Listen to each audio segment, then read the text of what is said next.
Hi friend, आज हम back की 5 एक्सरसाइज करेंगे और मैं कुछ टिप्स बताऊंगा जो सही वर्कआउट में आपकी हेल्प करेंगे। ये है हमारी first exercise, lat pull down. इसके हमें रखने 4 सेट, 12 से 15 रेपिटेशन।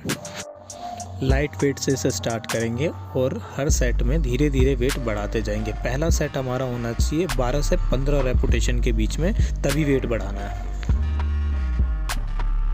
ये है हमारी सेकंड एक्सरसाइज, केबल रो। इसके भी हमें 4 सेट, 12 से 15 रेपिटेशन रखने हैं। ये है हमारी थर्ड एक्सरसाइज, सिंगल डंबल रो। इसमें हमें 4 सेट और 12 से 15 रेपिटेशन इसमें भी रखेंगे हम। पहले सेट में हमें वेट लाइट रखना है और बाद में हमें वेट बढ़ाते जाना है हर सेट में। इसमें हमें कमर अंदर, चेस्ट ऊपर रखनी है। वेट ऐसा लें जो सही वर्कआउट में आपकी हेल्प हो। ये हमारी फोर्थ एक्सरसाइज, टी बार रो। इसके भी 4 सेट, 12 से 15 रेपिटेशन।